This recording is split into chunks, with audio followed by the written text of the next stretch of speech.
جس عورت میں یہ نشانیاں ہوں وہ کبھی بے وفا نہیں ہو سکتی۔ ان نشانیوں کا تذکرہ حضرت علی رضی اللہ عنہ کی اس حکایت میں ملاحظہ فرمائیے۔ کہتے ہیں کہ حضرت علی رضی اللہ عنہ کے پاس ایک شخص آیا اور آپ رضی اللہ عنہ سے سوال کیا کہ نیک عورت کی پہچان کیا ہے؟ تو حضرت علی رضی اللہ عنہ نے فرمایا، یاد رکھو میں نے اللہ کے رسول صلی اللہ علیہ وسلم سے سنا ہے کہ ایسی عورت جس کا شوہر اس پر غصہ کرے اور اس پر ناراض ہو تو یہ عورت اس کا ہاتھ پکڑ کر کہے میں تو ساری زندگی تمہارا ساتھ نبھاؤں گی، اور یوں اپنے شوہر کو راضی کرے اور اپنے گھر کی برائیوں کو کسی اور کے سامنے بیان نہ کرے اور اپنی اولاد کی ایسی پرورش کرے کہ زمانہ اس پر رشک کرے۔ یاد رکھو جس عورت میں یہ نشانیاں ہوں تو ایسی عورت دنیا کی نیک عورت ہے۔ یہ عورت کبھی بے وفا نہیں ہو سکتی، اور ایسی عورت آخرت میں بھی سرخرو ہوگی، اور اس عورت کے بارے میں اللہ تعالیٰ قیامت میں فرمائے گا کہ یہ عورت جنتی عورت ہے۔ اس روایت کے مطابق نیک اور با وفا عورت کی جو سب سے بڑی نشانی ہے وہ ہے شوہر کی فرما برداری۔ یاد رہے کہ عورت کے لیے اللہ تعالیٰ نے اس کے شوہر کا بڑا مقام رکھا ہے، اور یہاں تک کہ فرمایا کہ عورت کے لیے اللہ کی رضا اس کی شوہر کی رضا میں ہے، اور عورت کو یہ تنبیہ کی گئی ہے کہ اس کی جنت اور جہنم کا دار و مدار اس کے شوہر کی اطاعت و فرما برداری میں ہے۔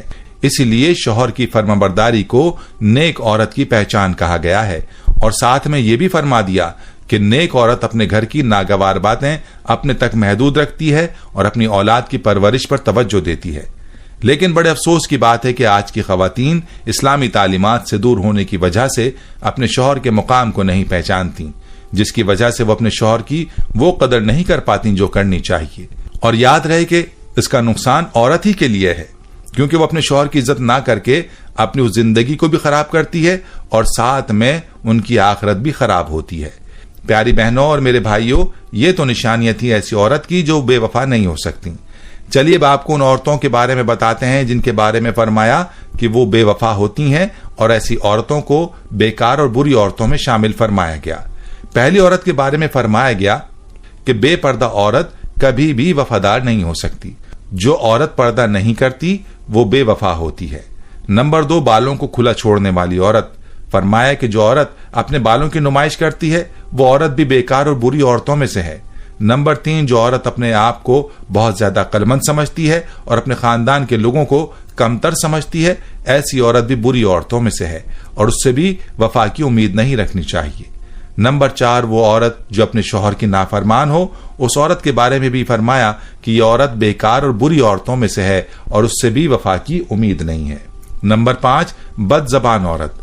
آپ رضی اللہ تعالیٰ عنہ نے فرمایا کہ جو عورت اپنی زبان پر کنٹرول نہ کرے اور اپنی زبان سے بری باتیں نکالے وہ عورت بھی بیکار عورتوں میں سے ہے اور اس سے بھی وفا کی امید نہیں رکھنی چاہیے۔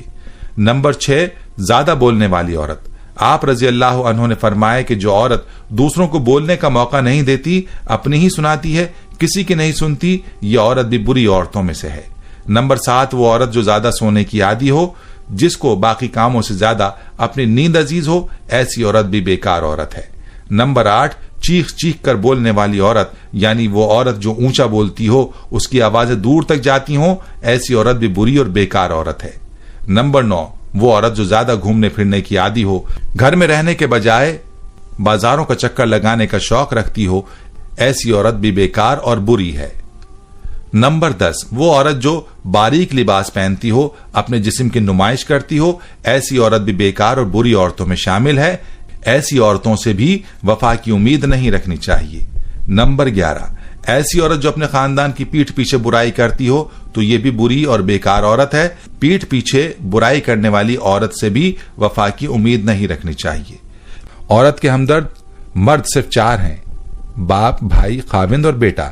باقی کسی سے ہمدردی کی امید عورت کے لیے خطرناک ہے۔ ایمان والی عورت کا اصل زیور سونا چاندی نہیں بلکہ حیا اور پردہ ہے۔ فرمایا عورت کا چہرہ اور جسمانی حالت بتاتی ہے کہ اس کے شوہر نے اسے کس حال میں رکھا ہوا ہے۔ وہ عورتیں کبھی بوڑھی نہیں ہوتی جن کے شوہر ان پر جان چھڑکتے ہیں۔ کہتے ہیں کہ عورت کو تم جیسا کہو گے ویسی ہی بنتی چلی جائے گی۔ اسے بدصورت اور پھوہڑ کہو گے تو وہ وہی بنتی جائے گی، اگر اسے خوبصورت اور سلیقہ مند کہو گے تو پھر وہ خود بخود ویسی ہی بنتی چلی جائے گی۔